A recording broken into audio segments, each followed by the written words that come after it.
자,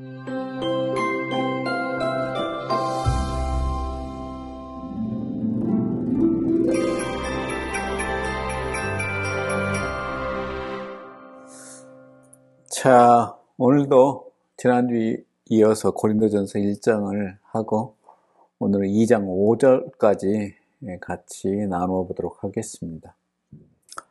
근데 고린도전서 전체가 이렇게 쭉 이어지다가 4장까지가 이제 한 묶음으로 되어 있어요.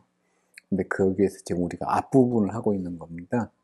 그래서 오늘 얘기는 세 부분으로 나눠서 얘기를 해볼까 합니다. 우리가 처음에 첫 번째 부분은 20절까지인데 18절, 20절, 세 절이죠. 이 부분은 앞에 이야기의 강조에 해당되겠어요. 그리고 중간 부분은 이제 1장 마지막 절까지죠. 31절까지인가죠. 31절까지는 바울이 이거에 대한 근거를 대고 있어요. 그래서 이제 구약 성경에 예를 들어서 바울의 자기 주장이 근거를 대고 있습니다. 세 번째는 이제 2장이 넘어가게 되면 2장 1절부터 5절까지는 자기 자신의 경험을 자기가 가지고 있는 신학적 입장을 가지고 어떻게 고린도에서 사역을 했던가에 대해서 자기 경험을 얘기해 주고 있습니다. 이처럼 우리가 고린도전 오늘 부분은 세 부분 나누어서 얘기를 진행해 볼까 합니다. 그래서 지난번에 이어서 이제 지난번에 우리가 갈등을 다뤘죠. 그래서 우리가 1장 10절부터 그 17절까지는 이제 고린도 교회 세 부류의 갈등 구체적인 예를 들어서 바울이 거기에 대해서 책망하는 이야기를 하고 있죠. 그래서 그 이어서 지금 우리 얘기를 하는 것입니다. 그래서 이제 우리가 교회에서도 마찬가지면 고린도 교회도 마찬가지예요. 인간적인 자랑을 하는 거죠, 교회 안에서. 그래서 결국에는 인간적인 자랑이라는 게 특별히 교회 지도자들이 그런 모습을 볼 때마다 야, 저러면 안 되는데 하는 생각이 좀 들어요. 우리가 그래서 인간적인 자랑이라는 게 잘못하게 되면 우리에게 이제 악영향을 끼치거든요. 사람들이 특별히 교회 지도자들이 내가 세상적으로 잘 나갔다는 거, 특별히 목회자들이 그런 자랑을 하는 경우가 있어요. 자녀 자랑. 그렇지 않게 되면은, 야, 내가 과거에 어땠는데 하는 이야기를 자주 하는 경우가 보게 됩니다. 그러게 되게 되면은, 세속적인 그런 가치관, 그런 것들이 우리한테 이제 아주 안 좋은 영향을 끼치게 돼요. 그래서 복음보다도 그게 위에 서게 되면은 인간이라는 게 진짜 굉장히 연약한 존재라서 아주 그런데 혹하는 그런 경향이 있습니다. 그래서 그러다 보니까 야, 우리가 하나님 잘 믿게 되면 또 하나님 헌신하게 되면 하나님께서 저런 걸로 갚아준갑다 하는 생각을 갖게 돼요. 근데 그게 고린도 교회도 똑같이 있었던 것입니다. 교회 안에서 그런 인간적인 자랑이 결국에는 복음 전도에 악영향을 끼쳤다는 게 바울이 이해고 우리가 또 성경을 또 하나님을 예수 그리스도를 정확히 아는 사람들한테는 그런 생각이 늘 있었다는 것입니다. 그 다음에 우리가 이제 생각해야 될 것 중에 하나가 다음 이제 이어지는 오늘 이야기하는 세문화에서 바울은 십자가의 메시지가 어떤 형태의 인간지혜에 더불어 이게 십자가와 인간적인 형태가 서로 이게 어우러져 가지고 우월한 거로 만들어지지 않았다는 것이에요. 그래서 복음 자체가 가지고 있는 것, 십자가의 도가 가지고 있는 것들, 이것들은 어떤 인간의 지혜와 다른 인간적인 요소들과는 타협할 수 없는 그런 모순을 가지고 있다는 것을 계속해서 바울은 주장하고 있습니다. 자, 성경 본문을 읽어볼까요? 십자가의 도가 멸망하는 자들에게는 미련한 것이요 구원받는 우리에게는 하나님의 능력이라. 기록된 바 내가 지혜 있는 자들의 지혜를 멸하고 총명한 자들의 총명을 폐하려 하였으니 지혜 있는 자가 어디 있느냐 선비가 어디 있느냐 이대의 변론가가 어디 있느냐 하나님께서 이 세상의 지혜를 미련하게 하신 것이 아니냐. 우리가 18절부터 20절까지 내용입니다. 자, 이 부분은 우리가 이제 세세하게 조금 더 얘기를 해볼 텐데요. 그래서 18절부터 20절은 25절까지 이야기 전반부에 해당되죠. 그때 18절은 바울 신앙의 핵심 부분이라고 제가 얘기를 하고 있는데 18절 내용에서 그렇게 얘기하고 있잖아요. 십자가의 도가 멸망하는 자들에게 미련한 것이요 그걸 받는 우리에게는 하나님의 능력이라. 그래서 이걸 선언하고 있고 19절은 이 선언을 구약적으로 이제 지지하는 그런 얘기를 하고 있습니다. 특별히 이사야서를 들어서 얘기를 하고 있고요. 그래서 20절은 세상을 향한 바울의 공격적인 질문입니다. 그래서 19절에서 바울은 여기서 구약을 인용하여 하나님의 선지자들의 예언을 십자가를 통하여 이루셨다고 강조하고 있는 거죠. 그래서 하나님께서는 만물의 창조주 보존자신 하나님이 인간의 지혜와 계획의 산물인 자만을 종교를 선언하셨다는 것입니다. 자, 십자가의 도 18절을 같이 한번 나눠보겠습니다. 여기서 이제 바울의 십자가의 도는 세상의 모든 인간의 개념들과 반대되는 개념이다 강조하고 있죠. 그래서 우리가 이제 제가 줄기차게 고린도전서를 얘기하면서 고린도전서뿐이 아니라 성서 전체에 흘러가는 가장 중요한 우리 신학적 개념 중에 하나가 종말론이라고 얘기했잖아요. 그래서 종말론이 종말론 혹은 어떤 철학에서의 반존재론이라는 게 있어요. 그래서 이런 것들은 다 설명이 안 된다는 것입니다. 그래서 종교적 개념, 그래서 어느 종교나 다 종말론이 있습니다. 불교에서 종말론이 있습니다. 잘 얘기되지 않은 것 같던데, 그 불경에 보면 그런 이야기가 나와요. 불경에는요, 계율이 많이 있습니다. 뭐 선불교 빼놓고 우리가 이제 교종이라고 그러죠, 한국에. 우리나라 그 조계종에 교종과 선종을 나누는데, 거기에서 이제 교종에서도 얘기하는 거 보면 교정에서 중요하게 생각하는 것 중에 하나가 뭐냐면은 계율이에요. 그래서 이제 3000계율, 그다음에 1300계율, 1200계율 중에 1300계율 그럽니다. 그런데 이제 5계라는 게 있어요. 5계율. 그건 뭐냐면은 처음에 승려가 되려면 5계를 내가 지키겠다는 것을 맹세를 해야 됩니다. 그것은 가장 기본적인 개념이죠. 계율이죠. 근데 불경에서 마지막 때가 되게 되면은 이제 부처가 이렇게 계속해서 환생해서 오잖아요.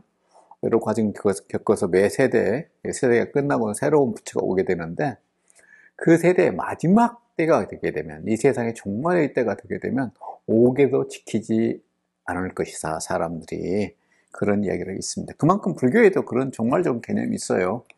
그래서 사실은 종말의 개념이 없는 것은 종교로 우리가 생각하기 힘듭니다.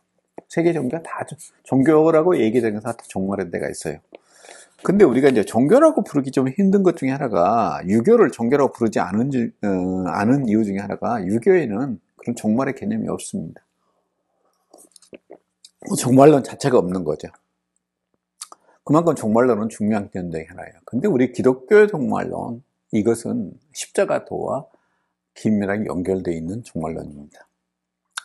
그래서 십자가의 도라는 것은, 십자가의 사상이라는 것은 전에도 이후에도 존재하지 않았던 아주 새로운 길입니다. 그래서 예수님이 이 땅에 오셔서 메시아가 십자가를 졌다는 개념은요, 어떤 데에도 나타나지 않은 그런, 다른 어떤 종교에는 없는 철학적, 다른 어떤 철학이나 이런 것들이 존재하지 않는 그런 개념입니다. 그래서 십자가의 사상의 본질적인 면에서 새로운 길을 제시한 개념은 존재하지 않는다. 그래서 보네포라고 우리가 이제 2차 세계대전 때 특히 나치를 반대 운동하고 또 히틀러를 암살하려는 그런 계획에 참여했죠. 군인들과, 그 당시 군인 장성들과 함께 참여했어요.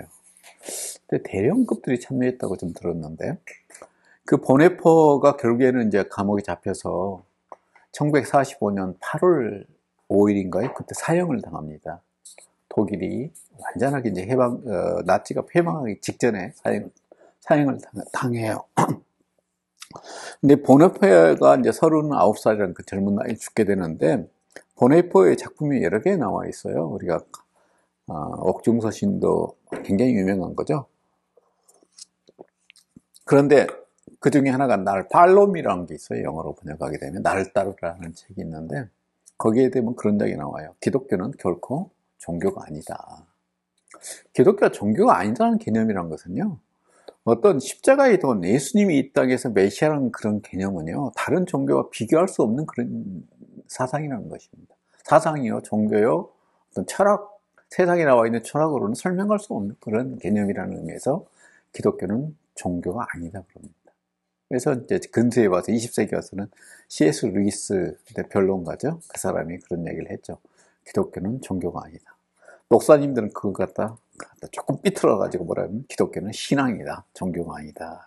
그렇게 얘기하는데 그게 다 맥락이 다 있습니다. 저는 제가 이제 신학 공부하고 나서 참 굉장히 오만했죠. 굉장히 오만해가지고 내가 공부 열심히 하게 되면 신앙의 본질을 내가 알 수 있을 거야. 그래서 제가 신학 공부 처음 공부할 때는요, 인간적으로 굉장히 열심히 했어요. 잠을 하루에 4시간씩만 잤고 한 5년을 공부했더니 입안이 다 나가버리더라고요. 그래서 찜신대에 있는 책을 다 읽어보려고 도서관에 가서 날막 살았는데 결국엔 교만밖에 안 남더라고요. 교만. 그래서 저는 그 목사님 공부 많이 했다고 자랑할 때마다 미래가 뻔하다 하는 생각이 듭니다. 저희 교단도 그래요. 공부 잘하는 사람들 치고 큰 교회 하는 사람이 없습니다. 우리 교단에서 우리 선배 중에서 아주 유명한 사람이 있었어요. 교수하다고 오신 분이 있었는데 그분이 대한민국에서 토플 시험이라고 있어요. 미국과기에서 최고 많이 고득점을 받은 때 소유자였습니다. 그것도 한 방에 그 점수를 받았다더라고요. 영어 단어도 얼마나 많이 알고 있냐면 그냥 입만 벌면 나와요. 침신대 교수로 시켜줬어요. 너무 공부를 잘하니까 학이 없지만. 근데 1년 만에 그만뒀습니다. 학생들이 못 견디는 거예요. 여러분 그렇습니다. 인간의 교만, 우리 기독교는요. 그래서 마태복음에서 그렇게 얘기하고 있어요. 우리가 교만은 우상이다. 그래서 우리 참 주의해야 돼요. 그 목사님 참 교회 개척 하셔가지고 저희 신학교 다닐 때부터 얘기 특강하면서 하는 얘기가 내가 250교회를 교회 개척하겠다고. 여러분 걱정하지 말라고. 250교회를 개척하고 침례교회 봄을 이끌고. 와, 대단하더라고요. 헬라어를 엄청 잘하십니다. 헬라어 히브리어를. 자, 그게 아니죠. 자, 그래서 성경은요, 인간을 또 신약 성서는 두 부류로 나누고 있습니다. 하나는 뭐냐, 예수를 받아들인 사람과 그렇지 않은 사람. 세상에는 두 부류밖에 없다는 것이 인간 자체는. 우리가 이런다고 그래서 옛날에 기독교 막 비난했어요. 이원론자라고. 근데 저도 맨 처음에 이원론이 잘못됐는가 생각했거든요. 근데 성경을 읽으면 읽을수록 성경은 분명히 얘기하고 있어요. 예수를 받아들인 자와 그렇지 않는 자. 다른 것들에 대해서 별 가치를 두지 않아요. 물론 있습니다. 세상에서 철학자들, 바울 당시 있었죠. 예수님 당시 있었고. 그 당시 죄 안 지었어요, 그 사람들. 세상과 또 어찌 보게 되면 정치인들과는 서로 대립하는 그런 구조 속에 있습니다. 오늘도 마찬가지죠.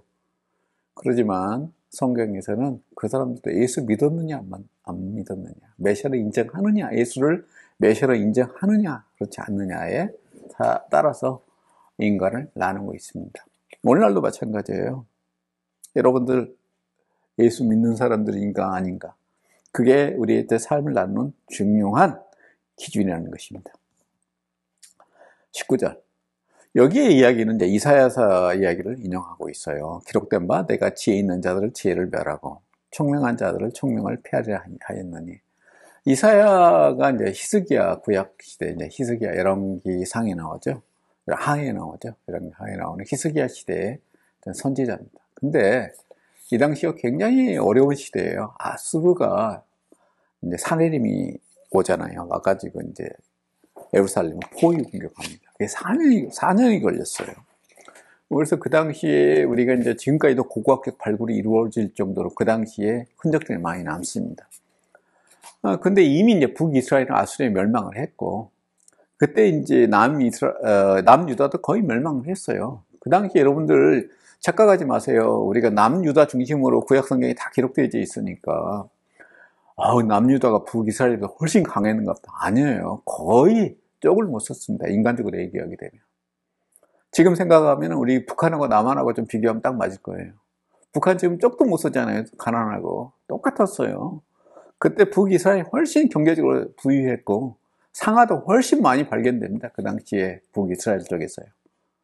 우리가 상하랑은 그 당시에 어떤 부의 상징이었거든요. 근데 그것들이 북이스라엘의 중심으로 많이 통용됐던 거예요. 남이스라엘은 굉장히 가난했어요. 그래서 북이스라엘에서 이렇게 군사력이 훨씬 셌기 때문에 만약에 큰 소리 기침하게 되면 꼼짝도 못하는 게 남유다였어요. 그런데 북이스라엘이 멸망했어요. 아수르에 의해서, 사내림에 의해서. 그래가지고 꼼짝도 없이 그게 망했는데, 예, 북이스라엘이 멸망하는 가운데서 사내림이 쳐들어온 거예요. 그래가지고 여기에 이스라엘을 이제 포위하고 공격했던 것입니다. 사내림이. 그때 얼마나 조롱거리였겠어요. 그 당시 아수르가 대제국이었는데 그걸 버텼던 것입니다. 근데 거기에 바로 이사야 선지자가 역할을 했던 것입니다. 하나님께서 이스라엘 민족, 우리 남유다를 결코 멸망시키지 않는다. 그러면서 히스기야 왕을 통해서 우리가 종교개혁도 이루게 되고, 그리고 하나님 오직 의지함으로 이 국난을 극복했던 것입니다. 물론 결국에는 아수르에 조공을 바치는 걸로 끝났어요. 그렇지만 정복되지 않았습니다. 그리고 북이스라엘은 흔적도 없이 사라져버렸죠, 역사에서. 바로 이렇게 얘기하는 것이에요. 그때 이사야가 했던 이야기예요. 이사야가 했던 이야기가 바로 그 당시에 쳐들어왔던 사내림, 그 근처에 있었던 또 사내림 근처에서 사내림을 조언하는 사람들. 그러면서 얘기하는 것이 지혜 있는 자가 어디 있느냐, 선비가 어디 있느냐, 이 세상의 변론가가 어디 있느냐. 바울은 이걸 갖다가 그 당시에 이사야 말씀을 통해서 당시에 고린도 전서에서 기록하면서 이런 이야기를 하는 것이에요. 야, 밖에 나가봐라. 똑똑하다는 철학자들 얼마나 많느냐. 자, 로마에 얼마나 똑똑한 사람들이 많이 모여있느냐. 자기 스스로 또, 야, 저 변론가들은 내가 얼마나 말을 잘하는지, 내가 똑똑한 것을 봐라. 그런 사람들 얼마나 많으냐. 그렇지만 그걸로서는 하나님의 십자가 사상을 다 얘기할 수 없다.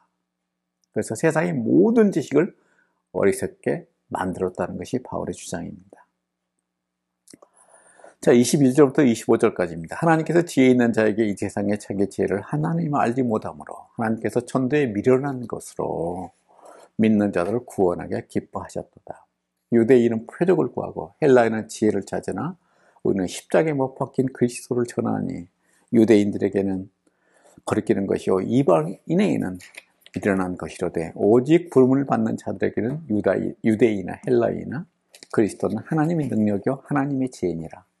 하나님의 어리석음이 사람보다 지혜롭고 하나님의 약하심이 사람보다 강하니라. 21절입니다. 그래서 세상의 지혜를 통하여 하나님을 알지 못한다는 것입니다. 우리가 이제 많은 옛날 변론가들이 특별히 중세 또 근세를 이어가면서 우리가 중세에 있었던 그 신학교육이 대학교육이 처음으로 시작됐던 게 신학 때문에 생긴다는 걸 다 알 거예요. 물론 신학만을 위해서 세워졌다 그러기에는 좀 모호한 면도 있습니다. 그 당시 이제 옛날에는 왕들이 대학을 세웠거든요.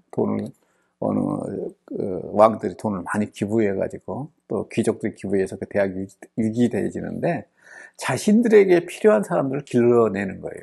근데 가장 중요했던 것은 그 당시에도 종교 지도자를 양성하는 게 중요했거든요. 그래서 신학교육이 이제 중요한 목표가 되어 있는 게 그 대학의 설립의 목적인데 그런 걸 통해서 그 당시에 이제 중세나 근세에 신학교에서 중요하게 생각했던 것 중에 하나가 변론학입니다. 변증학이라고 그러죠. 변증학이 굉장히 성행했어요, 신학교에서. 그건 뭐냐면 세상의 그 논리 속에서도 하나님을 발견할 수 있다는 그런 이야기예요. 그리고 너네들이 기독교를 반박하는데 공격해오는 데 대해서 반론을 펴는 거죠. 그런 역할을 했던 게 변증학인데 근데 그런 어떤 변증학을 통해서 얘기되지는 하나님이라는 것은요, 하나님의 어떤 근처에서 맴도는 것 같아요. 본질을 얘기하는 것이 아니에요. 그래서 우리가 19세기 말에서 20세기 초에 나오는 것 중에 하나가 자연신학이라는 것이 나옵니다. 그래서 우리가 자연계시와 특별계시를 나눠가지고 성경은 특별계시고 우리가 자연, 환경이나 여러 가지 세상의 학문을 통해서도 하나님께서는 자기를 드러내셨다. 아마 노마서에 근거를 둔 것 같습니다. 그런 것들은 맞아요. 그렇지만 본질적인 것들은 그런 것들에서 확실히 설명해 줄 수가 없다는 것입니다. 그래서 하나님에 관한 지식, 저도 신학 공부를 나름대로 해봤는데요. 하나님에 관한, 특별히 제가 조지신학에 대해 별로 머리에 남는 게 없어요. 왜냐하면 신론, 성령론, 그다음에 기독론 이렇게 나눠서 공부하거든요. 그런데 하나님에 대해서 얘기하는 것은요, 다 세상의 철학과 또 반박이 가능합니다. 그래서 여러분들 불가지론이라고 얘기 들었을 거예요. 그 불가지론은 뭐냐면 하나님은 이렇지 않다고 얘기하는 거죠. 더 이상을 설명할 수 없기 때문에 그런 거죠. 하나님은 이런 존재가 아니다 하는 것입니다. 그래서 우리가 성경에서 나타나는 하나님 이야기를 창세기부터 시작해서 요한계시록까지 쭉 보게 되면요, 하나님이 행인을 통해서 우리가 하나님과 올바른 이해에 도달할 수 있는 것이지 관념이나 철학적 이해를 가지고 하나님의 계시를 온전히 이해할 수가 없다는 것입니다. 그래서 세상의 지혜, 세상의 신들, 세상을 지배하는 그런 신들에게는 그들에 대해 가지고 있는 가치관은 것은 신에게 복종하는 자들에게는 하나님 자기 신들의 축복을 해주지만 그렇지 않은 자는 심판한다 그런 개념이에요. 하지만 성서는 그렇지 않죠. 그래서 유대인들은 표적을 구하고 헬라는 지혜를 찾는다는 것입니다. 유대인들이 표적을 구하는 건 너무나 당연해요. 유대인들, 여러분 구약 성경의 가장 핵심적인 이야기는 뭐냐면요, 창세기에서 하나님께서 세상을 창조했다 그런 이야기도 있지만은요, 유대인들의 가장 핵심적인 것들은 하나님께서 유대인들, 바벨론이 아니라 이제 에집트에서 포로 종사를 했던 사람들을 직접 그들을 이끌어서 모세를 세워가지고 그들을 구출해냈다는 이야기예요. 그리고 가나안 복지에 가나안 지역에다가 자기 나라를 세우게 했다는 것이 핵심이에요. 이 이야기 과정 가운데 이것을 보존하기 위한 여러 가지 예언들이 있고 그렇습니다. 그런데 이 핵심을 가지고요, 구약 성경 전체를 구성하고 있어요. 하나님이 어때요? 그 행위 자체가 은혜롭죠. 그래서 은혜에 대해서 우리가 어떤 태도를 취할 것인가가 율법이에요. 마찬가지입니다. 우리가 구약 성경은요, 이 전체적인 개념 속에서 하나도 벗어나지 않아요. 그래서 그 개념 가지고 유대인들은 자기 과거에 강력한 하나님의 역사를 늘 기대하면서 메시아가 오게 되면 이런 강력한 역사가 일어날 것이다 하는 기대 속에서 살았던 것입니다. 그 다음에 여러분들, 그 헬라 사람들은요, 우리가 사도행전에 나오죠. 사도행전 17장에 바울이 아덴에 갔을 때, 이 사람들은 늘 모였고 또 하는 것 중에 하나가 그 아고라는 것은 장터거든요. 거기 모여서 하는 이야기가 철학적인 논쟁하는 것이에요. 이게 삶이라고 얘기하고 있어요. 그래서 이제 헤로도스라는 이제 그리스의 역사가죠. 그 사람이 뭐라 그러냐면 모든 헬라인은 모든 배움이 열광적이다 얘기하고 있습니다. 그래서 이런 논쟁하는 걸 즐기고요, 지적인 것들을 추구하는 것이에요. 근데 여러분, 이게 모든 사람에 해당될까요? 아닙니다. 그 당시에 노예나 이런 사람들은 그런 기회마저 없었어요. 그래서 이런 것에 참여하는 사람들은 다 부유한 사람들입니다. 23절, 우리는 십자가에 못 박힌 그리스도를 전하니 유대에게는 거리끼는 것이요 이방인들은 미련한 것이로되 얘기하고 있죠. 그래서 이게 이제 로마 사람까지 확장하게 되면요, 로마 사람들을 먼저 얘기하게 되면 로마인들은 이게 가장 수치스러운 죽음을 바로 이제 십자가에 죽는 것을 얘기하고 있어요. 그래서 예수님 사건은 이방인들한테만 해당되고 로마 시민들한테는 그런 죽음을 주지 않습니다. 그래서 우리가 여러분들 교회에서 설교 많이 들었을 거예요. 근데 세네카라는 사람이 여기에 대해서 얘기를 하고 있어요. 가장 인간이 수치스러운 죽음은 바로 십자가에 매달려 죽는 것이다. 그렇게 얘기하고 있습니다. 그런데 예수님이 이 사건을 갖다가 메시아적 사건으로 받아들이겠어요? 그래서 로마 사람들은 굉장히 이게 예수님 십자가 사건이 거친 돌이 되었던 것입니다. 헬라 사람도 마찬가지예요. 논리적으로는 설명이 안 되는 것이에요. 그런데 그 유대인들한테도 똑같은 거죠. 유대인들은 뭐예요? 나무에 달린 자마다 저주받는 자로 생각했던 거죠. 그리고 유대인들이요, 어떤 행위를 했냐면은 하나님을 못 오고 하잖아요. 그건 돌멩이로 패주겠어요. 사도행전 11장이 나오죠. 스테반 사건이 그래서 일어났던 9장이 나오죠. 스테반 사건이 그래서 일어났던 것입니다. 7장이구나. 사도행전 7장의 스테반 사건이 그런 배경 속에서 일어났던 것입니다. 돌멩이로 스테반이 돌멩이 많이 죽잖아요. 못 오겠다는 것이죠. 그리고 나서 나무 위에 걸어놨던 것이에요. 사람을. 죽은 사람을 그렇게 걸어놨다고 그래요. 그게 그런 기록들이 있습니다. 그래서 바울은 그런 것을 염두에 두고 이렇게 23절도 그렇게 얘기를 하고 있는 것입니다. 24절.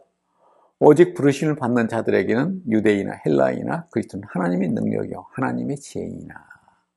그래서 우리가 이제 여기서 얘기되는 것 중에 하나가 이것은 오직 하나님의 부르심, 그걸 받아들이는 자들에게만이 우리가 십자가 사건이 메시아적 사건으로 이해되는 것입니다. 그럼 여기에 대해서 우리가 그런 질문을 해봐야 되겠죠? 하나님이 왜 이방인들이 이해할 수 있는 방법, 로마 사람들이 받아들일 수 있는 그런 방법으로 십자가 사건을 그들의 방법으로 메시아를 보내지 않고 왜 이렇게 십자가라는 험한 십자가라고 우리가 얘기하잖아요. 이런 십자가적 사건으로 예수님을 보냈느냐 하는 것이에요. 거기에 대해서 우리는 두 가지로 얘기해 볼 수 있습니다. 첫 번째는 십자가의 메시아를 매단다는 불쾌한 일, 이것은 바로 하나님의 능력과 지혜에 대한 가장 적절한 표현이었다. 세상의 어떤 방법으로, 세상적인 어떤 이미 기존의 어떤 무엇으로 설명할 수 없는 정말 세상을 뒤집는 그런 방법이어야만이 사람들에게 메시아로 드러날 수 있다는 거죠. 그 다음에 두 번째는 이것이 하나님이 부르신 유대인과 헬레인에게 유익했기 때문이다 얘기하는 것입니다. 여담이지만 제가 자신이 내가 성경을 읽고 성서를 연구해보고 또 다른 책들을 참고해보고 고민 참 많이 하다가 느끼는 것 중에 하나가 이것은 창세기부터 시작되어 있구나 하는 생각이 들어요. 인간의 타락, 창세기 3장이 나오죠. 그런 사건 속에부터 시작된 것이 바로 십자가 예비되었다는 얘기를 목사님이 많이 하더라고요. 그래서 이거 창세기 3장이 나와. 이게 원복음이라는 얘기 많이 하는데 인간의 타락과 바로 하나님께서 아들을 보내라는 그런 여자의 아들을 보낸다는 그런 예언이 얘기가 되잖아요. 3장에 그게 원복음이다 얘기할 때 저는 좀 안 받아들였어요. 인간적으로 창세기하고 예수님 사건 얼마나 그렇게 깊이 연관되어 있을까 생각을 했었는데 요즘에 와서 조금 이해되는 그런 측면이 있습니다. 그래서 우리가 인간의 타락, 그것을 회복하는 방법이 예수 그리스도의 십자가 사건밖에 없다고 생각합니다.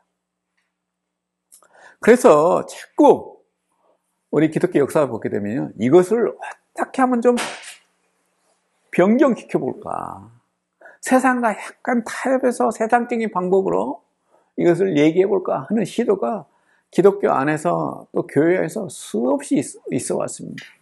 여러분들 교회를 화려하게 지으면 사람들이 거기에 보고 와, 복음이, 예수님 사건이 정말 기독교가 정말 힘이 있구나, 그래서 나도 예수 믿어야 되겠다 라고 착각하는 경우가 참 많아요.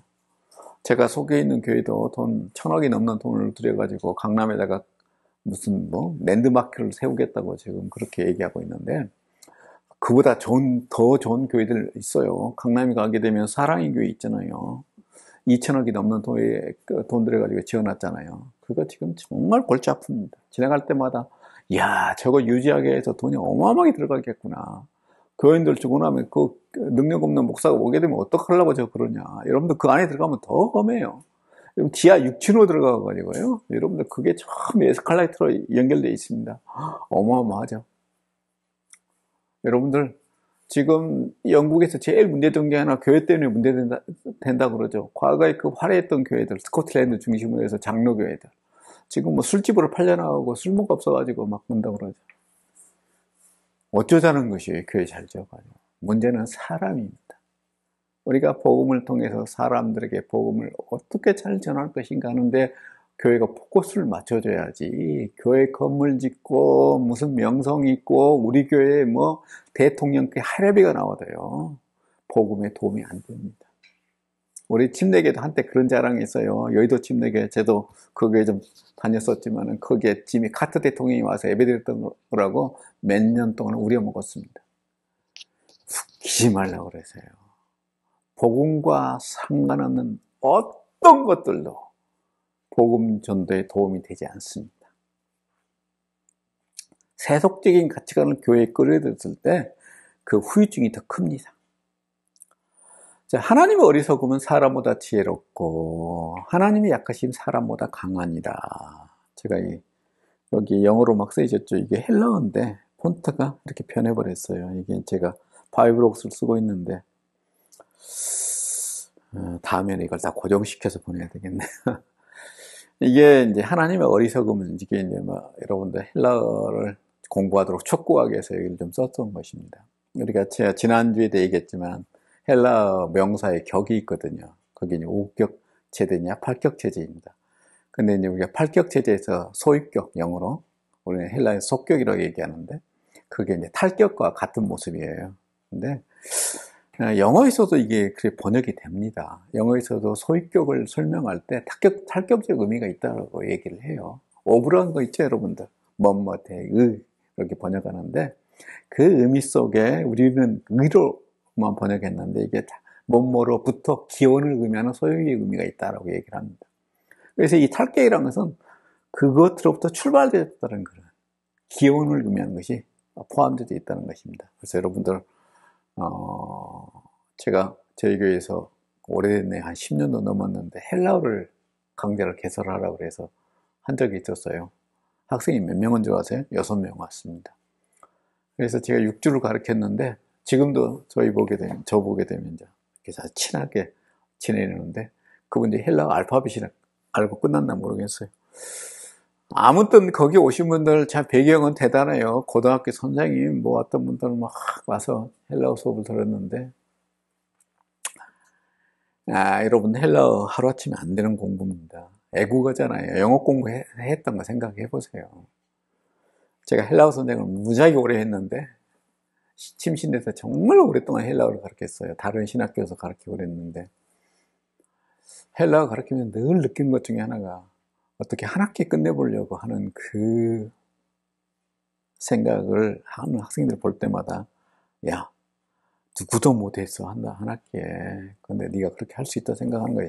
착각이야. 미국에서 그 신학생을 공부하는 거 봤거든요. 미국에는 나눠져 있어요. 여러분들 우리 고린도전서 이렇게 강의를 개설하잖아요. 그러면은 한 강좌는 헬라어와 함께 공부하는 강좌가 있고 하나는 영어로만 하는 그런 강좌가 있어요. 영어로만 하는 강좌는 누가 선택하냐면은 공부를 MDB에서 끝내버리겠다. 더 이상 공부 안 하겠다 하는 거예요. MDB에서는 영어로 되는 걸 강좌 선택해서 공부해요. 그렇지만 더 공부를 하고 뭐 더 성경을 많이 연구하겠다 그러면 반드시 헬라어로 된 강좌를 선택해서 공부를 해야 됩니다. 여러분들 여유 되시면 헬라어 공부 열심히 하십시오. 우리 연구원을 통해서도 강의가 개설되잖아요. 여러분들 헬라어 공부 열심히 하십시오.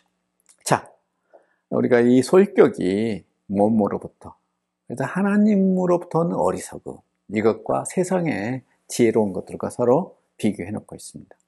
그래서 하나님의 약함이 사람의 강함보다 강하다는 것이에요. 여기 이제 비교 형태로 헬라어를 쓰고 있습니다. 자, 우리 이제 26기로 넘어갈까요?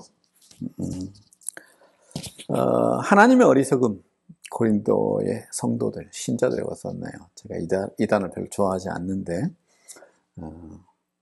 다른 주석서를 참고하다 그대로 그냥 옮겨놨네요. 자, 읽어보겠습니다. 형제들아, 너희를 부르심을 보라. 육체를 따라 지혜로운 자가 많지 아니하며, 능한 자가 많지 아니하며, 문벌 좋은 자가 많지 아니하되, 그러나 하나님께서 세상에 미련한 것들을 택하사 지혜 있는 자들을 부끄럽게 하려 하시고 세상에 약한 것들을 택하사 강한 것들을 부끄럽게 하려 하시며 하나님께서 세상에 천한 것들과 멸시받는 것들과 없는 것들을 택하사 있는 것들을 폐하려 하시나니. 자, 그러면서 이제 29절 이는 아무 육체도 하나님 앞에서 자랑하지 못하게 하려 하십니다. 너희는 하나님부터 나서 그리스도 예수 안에 있고 예수는 하나님부터 나와서 우리에게 지혜와 의로움과 거룩함과 구원이 되었느니라. 기록된 바 자랑하는 자는 주 안에서 자랑하라 함과 같게 하려 합니다. 자, 이렇게 해서 우리가 1장이 끝날 텐데 한번 보도록 하겠습니다. 그래서 바울은 복음 안에서 성도로서, 복음 안에 있는 성도로서 고린도 교인들 실전으로 옮겨가고 있다는 것이죠. 그래서 삶의 현장이 어떠냐, 너 자신을 좀 보라는 것이요. 우리 삶 자체를 좀 보라는 것입니다. 그러면서 우리 고린도 교인들이 성도가 겸손하게 살아야 될 이유가 어디에 있느냐고 바울에게서 얘기하고 있는 것입니다. 그러면서 26절에서 고린도 교회에 있는 성도들에 대해서 자기의 처신을 구체적으로 얘기하고 있어요. 굉장히 자존심이 좀 상했을 것 같아요. 인간은요, 자기 자신을 정면 응시하게 하는 요소가 굉장히 싫습니다. 제가 혹시 여러분들 그 가수 중에 옛날 가수인데 돌아가셨죠. 김광석 씨의 서슴살찜이라는 그런 노래가 있어요. 제가 그 노래 몰랐습니다. 근데 어느 날 제 학생이 그걸 보내줬어요. 저한테. 다른 신학대에서 강의하는데 학부 4학년이었나? 그 학생이. 여학생이 저한테 교수님 이 노래 한번 들어보세요. 그러면서 가사를 쫙 이렇게 보내주더라고요. 그게 이제 어떤 매개체는 사랑이라는 얘기하고 있지만 자기 자신이 우리 인생을 살아가면서 어떤 삶을 정면 응시하는 그런 노래입니다. 그래서 어느 날 제 와이프한테 그걸 틀어줬어요. 그랬더니 이렇게 솔직한 얘기를 어떻게 노래말로 만들었냐 그러더라고요. 사람이란 굉장히 자기 자신의 현실을 그대로 드러낸 것을 두려워합니다. 근데 인간은 그에 대해서 우리가 정면에 응시를 해야 돼요. 또 복음이란 게 그런 요소가 있습니다. 인간은 스스로 어쩌면 포장을 하거든요. 근데 포장하지 말라 하는 것이에요. 고린도 우리가 이 서신 보게 되면 고린도 성도들이 예수 믿고 나서 뭐가 된 것처럼 행동하는 것이에요. 그래서 자기 자신들이 하나님께서 예수 믿게 되면 은사를 주시거든요. 초대교회 얼마나 은사가 강했겠어요. 방언도 하죠. 예언도 하죠. 병 고침도 하죠. 이런 것들을 막 주게 되니까는 내가 자기가 뭐가 된 것처럼 행동하는 것에 대해서 바울이 얘기하는 거죠. 야, 웃기지 말아라. 네가 예수 믿기 전에 어떤 사람이었느냐. 사회적으로 어떤 취급을 받았느냐. 라고 바울은 얘기하고 있는 것입니다. 그러면서 얘기하는 것이 세상적으로 너희들 그렇게 존경받는 그런 문벌이 좋은 사람이 많지 않았다 하는 것이에요.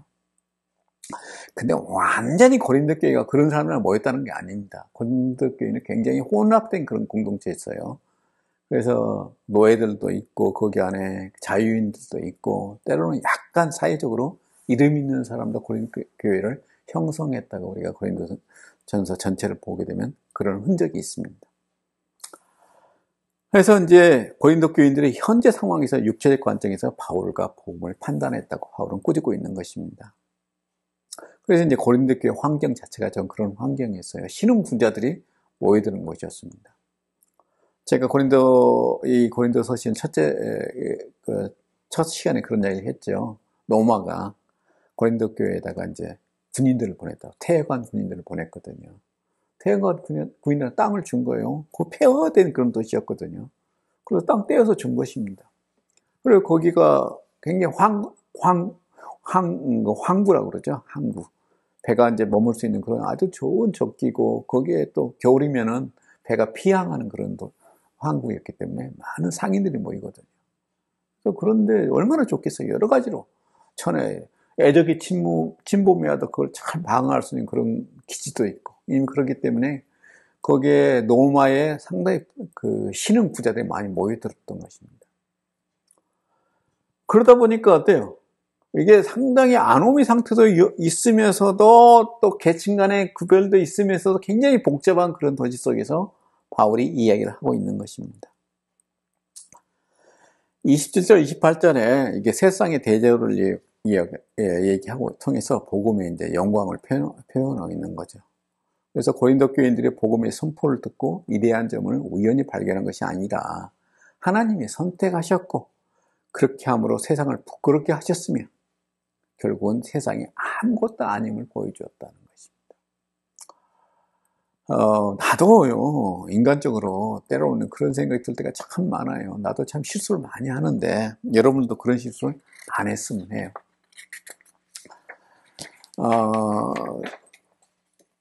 참 그래요. 제가 이제 저희 교회 장로님들을 만나보게 되면은 얘기하다가 조금 얘기 보게 되면 어떤 장로님들은 자기의 과거, 화려한 과거를 얘기하거든요. 제가 친했던 목사님 한 분이 장관을 지내신 분이 있는데, 이 양반이 청와대에 있었던 이야기를 많이 해요. 국무회의에 들어가서 있었던 이야기. 자기가 장관에 있을 때 노무현 대통령하고 술 마시면서 했던 이야기. 그런 이야기를 저한테 들려줘요. 근데 맨 처음에 그 얘기를 때문에 재밌죠. 여러분들 생각해보세요. 청와대에 있었던 이야기를 그렇게 들을 수 있나요? 못죠. 뭐 신문에 좀 나긴 하지만 자세한 인간적인 거는 모르잖아요. 거기서 술 마셨던 이야기 어떻게 우리가 알 수 있겠어요? 근데 그 이야기를 들려주니까, 야, 저렇게 하고 놀구나. 그리고 그분이 이제 기분이 좋아지면 어떤 이야기를 하냐면은, 장관들이 다니는 요정이 있대요. 그런 게 있는지 몰랐습니다. 청와대 근처에 있다는데 잘 모르겠습니다. 그 요정이 있었던 이야기도, 그 마담대로 했던 이야기도 저한테 들려줘요. 친해지다 보니까. 그러면 저한테는, 와, 내가 이런 사람들 알고 기분이 좋죠? 그리고 나서 누구한테 전화한 경우가 있는데, 그 이야기를 하고 나면 씁쓸해요. 기독교, 우리 복음과 좀 상관이 없잖아요. 그분이 저한테 그 들려줄 때 자기도 자기에 좀 과시하고 싶었겠죠. 저한테, 야, 나 이런 사람이야. 나 무시하지 마. 너 같이 놀아주니까 너, 나를 그렇게 생각해서는 안 돼. 그런 이야기 있을 거예요. 그래서, 바울은 세상적인 그런 가치관, 나도 이제 그게 잘못 취해가지고 이상한 행동을 말할 때가 있는데, 그러지는 안 된다는 거죠. 가장 중요한 것은 하나님이 자기 자신, 은혜로서 나한테 십자가를 알게 해주신 거죠. 복음을 깨닫게 해주셨던 거예요. 그러면서 하나님께서는 결코 인간에게 빚진 것이 없다는 것을 얘기하는 것입니다. 인간의 잘못된 길, 솔직히 제가 강남에 살고 있습니다. 강남에 살다 보니까 제 애들 그 교육하다 보니까요, 애들 공부를 어떻게 시키는가를 볼 때가 있어요. 여러분, 유치원 학원이 있는 거 모르시죠? 학원에 또 학원이 있습니다. 이 어떤 학원에 가기 위해서는요, 3단계를 거쳐서 그 좋은 학원에 가야 돼요. 그 학원에서요, 서울과학고를 450명을 지금까지 합격시켰다고 자랑하더라고요. 그 학원에서 매달 시험을 쳐가지고요, 애들 중간고사 기말 시험 끝나잖아요. 어디 중학교 거기에 중간고사에서 수학 만점 만점에 쫙 리스트 나고 어디 중학교 맨 누구누구 그렇게 막 나오고 경쟁시킵니다. 제가 그런 동네 살고 있어요. 애들 거기에 부모들이 했던 것들 또 우리 아들 애들들 통해서 다 듣습니다. 애들 둘게 패고 공부 시험 성적 떨어졌다고. 애들 그래갖고 가출하고 저희 집으로 오는 경우도 몇 번 봤어요. 엄마가 둘게 패고 아빠가 그래가지고 집에 못 들어가고. 그래서 저희 집에서 재워서 부모한테 전화해서 그 다음날 보내고 그런 적도 몇 번 있습니다. 여러분, 세상에요. 그렇게 경쟁이 어떻게 했다는 것입니까? 모든 사람이 패배되는 것인데 세상적인 가치관은요. 그 속에 조금 나은 게 있어요. 그것은 우리가 노마드에서 얘기했던 것처럼 하나님께서 인간의 그런 심성을 심어줬기 때문에 그런 방향을 가는 것이에요. 그래서 교육학자나 무슨 사회 어떤 상담학자들 그런 얘기 하죠. 그래서는 안 된다고. 그러지만 친히 아들은 똑같이 교육을 시켜요. 올다가 어떤 뉴스 듣는데 똑같더라고요. 똑똑한 사람들, 여야, 야나, 전부 정치인들, 자녀들, 고등학교 때부터 전부 미국 보내가지고 교육시킨다고. 이게 우리 현실이에요. 좀 낫다고요. 내가 아무리 세상을 보고 우리 한국 사회를 들여다보고 얘기하고 만나도요. 결국에는 세상의 가치관으로는 이 세상에 답이 없습니다. 희망이 없어요. 그래서 우리가 29절에서 이제 자랑한다는 의미는 믿음의 개념, 즉 전포적인 신뢰를 의미한다는 것이에요. 그래서 우리가 복음이라는 거, 그래서 우리가 하나님의 자비 안에서 자랑을 해야 된다. 우리가 자랑하려게 되면, 그래서 하나님의 약함, 우리가 이제 십자가에 나타난 예수님의 모습이죠. 그 약함이 우리 삶 속에서 체현돼야 된다. 나타나야 된다. 특별히 성도들은 그런 삶을 살아야 된다. 왜 기독교가 이렇게 힘을 잃어버리냐? 한국교회에서 무시받느냐? 제가 또 모임에 가서, 안 믿는 사람들 모임에 가서, 그래도 우리가 목회자들은 좀 다릅니다. 그랬더니, 거기에 한 40명이 모였는데 30명이 비웃더라고요. 나도 얼마나 당혹스러운지 몰라요. 저한테 한마디 얘기 좀 해달라고 그래서 갔는데, 목사들을 비웃어요. 거기에 모여있는 사람들이 목사를 초청해놓고 기가 얼마나 막히던지 내가 어쩔 줄을 몰랐어요. 지금 이런 세상이에요. 우리 한국 기독교가 이런 지경까지 정말로 빠져들었어요. 그래서 목사 말을 믿으려고 하지 않아요. 그냥 치끄려를 하는 그런 정도가 지금 한국교회에 나타나 있는 어떤 목사를 바라보는 시선인 것 같습니다. 왜 그랬을까요? 우리가 얘기해놓고 지키지 않은 것입니다. 행동하지 않는 것이에요. 사랑하라 얘기해놓고 사랑하지 않은 것입니다. 그게 안 믿는 사람들 눈에도 보이는 것 같습니다. 근데 또 거기에서 저한테 다시 한번 얘기를 해달라고 그러는데 안 가려고 그래요. 가면 뭐합니까?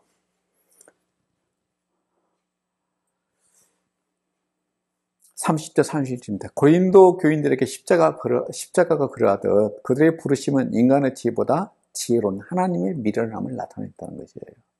그래서 우리가 세상에는요, 십자가의 도밖에 답이 없다는 것입니다. 이건 바울뿐이 아니라 제가 신학 공부를 시작한 지 40년이 됐더라고요. 엊그저께 한번 계산해 보니까 39년 얼마 안 40년 가까이 됐던데 40년의 결론입니다. 여기서 이제 모든 강조점은 그리스도 예수 안에서 인류 역사가 가장 생생하게 표현된 하나님의 행동이라는 것입니다. 여기서 세 개의 이제 메타포가 사용되었어요. 메타포란 것은 의미를 함축하는 것입니다. 그래서 의의 법정, 두 번째는 종교적 메타포, 거룩함이죠. 세 번째는 사회적 제도적인 그런 메타포를 통해서 십자가의 도를 설명하고 있습니다.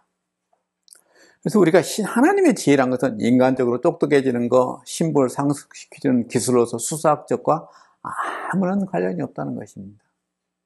근데 자칫 잘못하게 되면은요, 목사님들 설교에 막 교인들이 아멘 하는 설교를 듣게 되게 되면은요, 여러분, 예수 믿게 되면 부자 됩니다. 이런 이야기 하게 되면 그냥 아멘 하면 소리가 많이 나오죠. 내 친구가, 우리 동기 중에서 제일 먼저 교회 담임 목사를 했던 친구가 있어요. 신대원 졸업하기 몇 달 전에 그 친구가 담임 목사로, 반포침례교회 그 담임 목사로 왔었는데, 야, 어쩌냐. 다들 담임 목사로 갔으니까, 반포침례 그 당시 한 120명, 130명 모이는 그런 교회였어요. 야, 너 어쩌냐 그랬더니 그 친구 하는 이야기가, 야, 복을 이야기해야 교인들이 아멘 하더라. 복을. 성경 얘기하게 되면 아멘이 안 나와. 그런데 복 받으십시오 하게 되면, 아멘 소리가 한 3배는 나오는 것 같아. 그래서 우리가 설교의 포커스를 학교에서 배운 것보다는 적응하는 면에 좀 달리 해야 될 것 같아요. 성경을 애고가는 거잖아. 어떻게 그래도 담임 목사로 살아남으려면 그래야 되죠. 이게 현실입니다. 그래서 목사는요, 어찌됐든 경계선상에 있는 그런 존재 같아요. 자, 그만하고 이제 마지막 부분을 하겠습니다. 하나님의 어리석음, 바울의 선포 2장 1절부터 5절까지. 여러분 이제 드디어 2장까지 들어갔습니다. 자, 5절까지 제가 한번 읽어볼까요? 형제들아, 내가 너희에게 나아가 하나님의 증거를 전할 때 말과 지혜의 아름다운 것으로 아니하였나니 내가 너희 중에서 예수 그리스도와 그가 십자가에 못 박히신 것 외에는 아무것도 알지 아니하기로 작정하였습니다. 내가 너희 가운데 거할 때 약하고 두려워하고 심히 떨었노라. 내 말과 내 전도함이 설득력 있는 지혜의 말로 하지 아니하고 다만 성령의 나타나심과 능력으로 하여 너의 믿음이 사람의 지혜에 있지 않냐고 다만 하나님의 능력에 있게 하려 하였노라. 이게 바울의 경험이에요. 내가 고린도 교회 이제 바울이 이게 에베소에서 이 고린도전서를 쓰고 있거든요. 기록하고 있는데 그때 과거에 내가 가서 어떻게 너희들에게 복음을 전했는가, 교회를 세울 때 어떤 마음가짐이었는가를 얘기하고 있는 것입니다. 그래서 앞에서는 지금까지 계속 십자가의 도에 따른 여러 가지 상황을 얘기했지만 여기서는 이제 자기 자신이 고린도 교회에서 어떻게 행동했는가를 얘기하고 있습니다. 그래서 이제 고린도 교회에서 바울이 그 경험을 가지고 얘기하고 있는 거죠. 근데 핵심은 뭐예요? 바울의 삶이란 것은 자기 자신이 어떤 행동, 바울은 어쨌든 인간적으로 보게 되면 굉장히 똑똑한 사람이에요. 만약에 바울이 그대로 그대로 있었으면 대제사장은 모르겠어요. 바울 당시에 다음에 이제 로마가 지배하고 그런 상황이었으니까요. 그 당시 대제사장이라는 것은 그 당시 가문이 정해져 있었어요. 그래서 두 개 가문에서 왔다 갔다 하면서 대제사장이 뽑혔습니다. 그리고 로마에 뇌물을 많이 내야 했어요. 그러다 보니까 바울이 대제사장이 되었는가 안 했는가는 모르겠지만 사내들인의 공회의 회원은 됐을 거예요. 사내들이라는 것은 유대인들의 70인이 모여서 이제 지배하는 그런 귀족 같은 그런 거거든요. 근데 사내들의 구성에 대해서도 시대에 따라서 조금씩 달라집니다. 그래서 바울 당시에 보게 되면 바리새인들이 많이 들어갔어요. 그래서 이제 바울도 그런 이론이 하나가 돼서 존경받는 사람이 되었을 거예요. 그들이 기독교인이 안 됐으면. 그렇지만 바울은 그걸 다 버렸거든요. 예수 믿고 나서. 그러면서 예수를 믿고 고린도 교회를 세웠는데, 이방에, 고린도 지역에 예루살렘에서 내려와서 이제 교회를 세웠는데, 그때 바울이 자기 자신이 과거에 다소에서 배웠던 바울이 태어났던 그 다소라는 지역이 청년 때까지 살았을 생각을 해요. 언제 왔는가에 대해서 여러 가지 이론이 있습니다. 아무튼 청년 때까지 살았던 그 다소 지역은요, 그 당시에 굉장히 유명한 대학이 있었어요. 그래서 거기서 대학까지 다녔을 거라고 우리가 생각을 합니다. 거기서 공부를 거기서 이제 그 당시에 철학, 그 다음에 언어 이런 것들도 다 공부했으리라 생각을 해요. 그래서 바울은 최소한 3개국을 했으리라 생각을 해요. 아람어, 그 다음에 헬라어, 그 다음에 라틴어를 공부했으리라 생각합니다. 그래서 이런 배경 속에서 있는 바울이 자칫 잘못하게 되면요, 자기 자랑에 빠질 수 있었다는 것이죠. 그래서 복음 전할 때 아주 현란한 말로, 그 당시 유행했던 수사학적 방법을 통해서 성도들을 설득하는데 사용할 수 있는 그런 위험에 빠졌겠죠. 그래서 바울이 그걸 굉장히 스스로에 대해서 자제를 했다는 것입니다. 그러면서 바울이 여기서 이제 바울이 제시한 기독교의 특징은 인간의 총명함에 의지하는 것이 아니다, 복음은. 그다음에 두 번째로 부르심을 받는 사람들은 낳는 사회적 직분에 어떤 처해 있다는 것을 얘기했고요. 바울은 고린도에서 복음을 전파한 일관된 방법에 대해서 여기서 얘기를 하고 있습니다. 그러면서도 겸손한 마음, 십자가가 드러나도록 하는 것, 자기 자랑, 자기 자신이 가지고 있는 사회적 지위를 자랑하지 않는 그런 삶의 태도를 취했던 것입니다. 그래서 십자가 메시지 본질은 자기 신뢰의 박탈에서 시작되어진다는 것이에요. 우리 고린도전서 처음부터 끝까지 쭉 읽어보게 되게 되면요. 그래서 주석가들은 여기에 대해서 그렇게 얘기를 하게 됩니다. 우리의 어떤 신학계의 성령의 능력, 신적인 능력이 어떻게 드러나느냐. 예수님께서 마지막 로마 총독 앞에서 섰을 때 장면에서 그런 얘기를 해요. 그 빌라도가 그런 이야기를 합니다. 야, 나한테 그런 권한이 있는지 모르지. 내가 너를 죽일 수 있고 살릴 수 있어. 내가 풀어줄 수 있고 다시 감옥에 집어넣을 수 있어. 그런 권한이 있다는 것을 너도 알지. 그랬더니 예수님께서 뭐라 그러겠냐면, 만약에 내가 원한다면 하늘에서 천사를 불러가지고 해결할 수 있다. 그런 이야기를 합니다. 예수님께서 십자가 졌던 것은요, 어찌 보게 되면은 예수님께서 그걸 통해서 여호와 하나님께서 이 세상의 문제를 해결하는데 그 방법밖에 없었다는 것이에요. 다른 방법이 있었으면 다른 방법이 있었을 거예요. 그렇지만 예수님이 십자가를 통해서만 이것을 해결할 수밖에 없었기 때문에 예수님께서는 자기의 권한, 자기의 능력, 모든 것들을 옆에 제쳐놓고 그 길을 간 것입니다. 그래서 목사들이나 또는 성도들한테도 그런 게 요구되는 것입니다. 자신이 누릴 수 있는 것들을 유보하는 태도. 자신이 당연히 누려야 될 그 권리를 유보하는 그런 태도. 그게 바로 어때요? 우리의 영성이라고 표현하는 것입니다.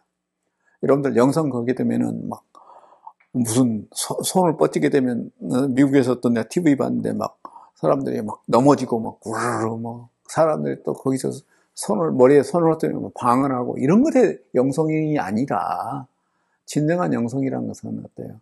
자기 자신이 예수님 때문에 내가 십자가의 도를 알기 때문에 자기 자신이 당연히 누려야 될 것들을 유보하는 태도. 그게 진정한 기독교의 영성이라는 것입니다. 그래서 바울은 자신의 연약함 속에서 하나님의 능력이 나타나도 역사한다고 믿었던 것입니다. 그래서 자기 신뢰를 바울이 여기서 거절했던 것입니다. 형제들아, 내가 너희에게 나아가 하나님의 증거를 할 때 말과 지혜 아름다운 것을 하지 아니하였다는 것이에요. 저도 그렇습니다. 설교 잘하면 좋아요. 듣기 좋고 귀에 논리적이면 좋아요. 목사가 논리적으로 잘 증거해주면 설교 잘했다고 느껴요. 그런데요, 요즘에 와서 조금 제 기준이 바뀌었습니다. 사실 우리 담임 목사님, 최 목사님이 침례교에서 설교 잘한다고 막 주변에서 얘기하더라고요, 저한테. 그런 얘기 할 때마다 제가 동의를 못해요. 내용이 중요하지, 행동이 중요하지, 삶이 중요하지. 교회 건축할 1100억 정도 든다는데 그 돈 가지고 예수님 이름으로 다른 곳에 썼으면 얼마나 기독교가 긍정적인 평가를 받았을까 하는 생각이 듭니다. 그런 교회도 있잖아요. 안디옥 교회 전주에.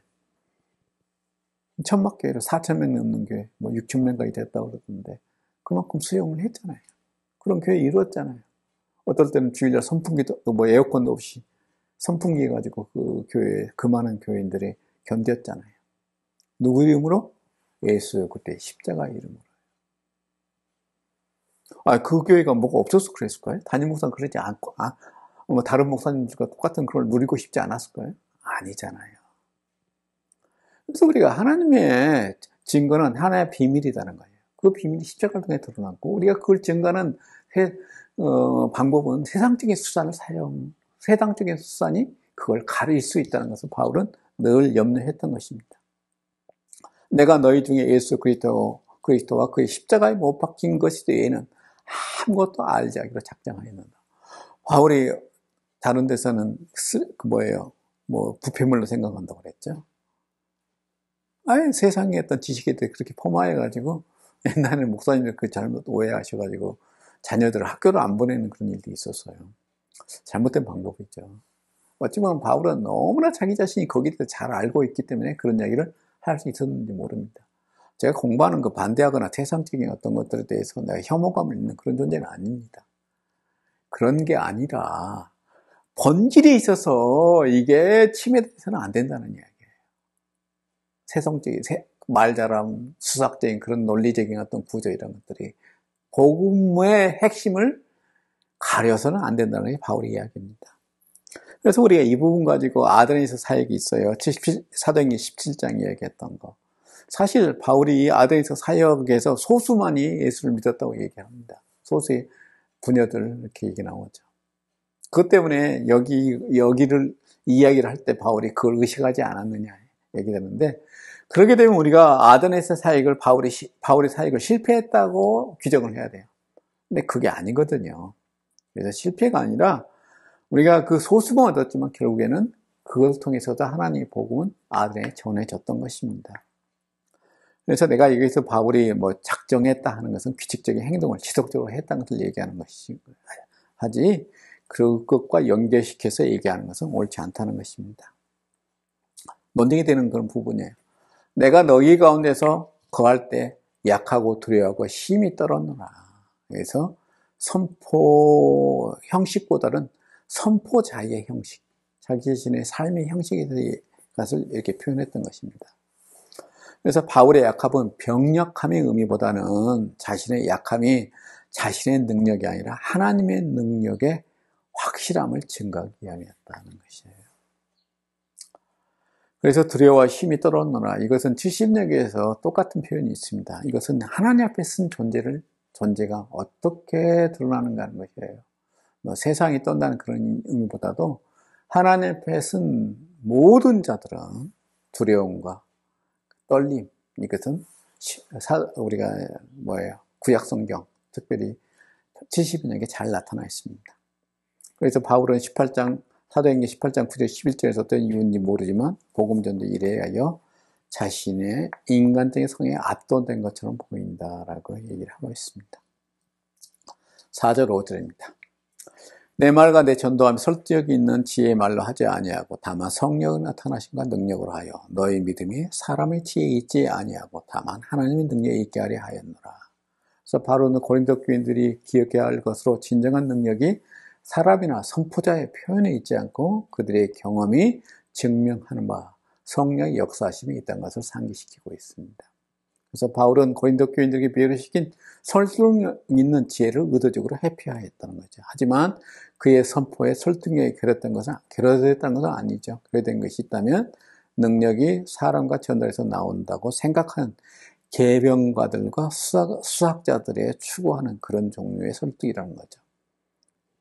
그러면서 바울은 성령의 능력이 자신의 삶 속에서 드러나기를 원했던 것입니다. 그래서 우리 강의를 듣고 있는 모든 분들과 저 자신은 늘 주의해야 될 것 중에 하나가 그렇습니다. 큰 교회, 사회적으로 신분이 높은 사람들, 화려한 것들, 그리고 편안함을 추구하는 것이 복음의 본질과는 상관이 없다는 것입니다. 그런 이야기를 제가 강남에 살다 보니까 많이 들어요. 어떤 교회는 의사들만 모이는 교회도 있다고 그래요. 나쁜 새끼들이라고 그랬어요. 제가 그 이야기 듣고는. 못된 새, 그게 무슨 교회냐 그랬는데 마찬가지입니다. 우리에게 속해 있는 그런 게 다양한 사람들, 사회적으로도 세상적으로 바라보기에는 낮은 계층부터 높은 계층까지 고루에 있는 교회가 아주 건전한 교회입니다.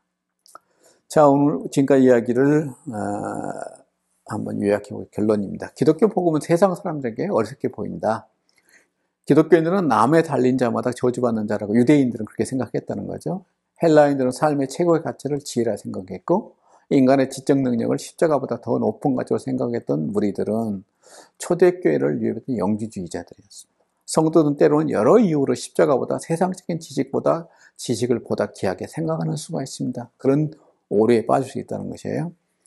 기독교의 최고의 가치는 십자가다는 것입니다. 감사합니다.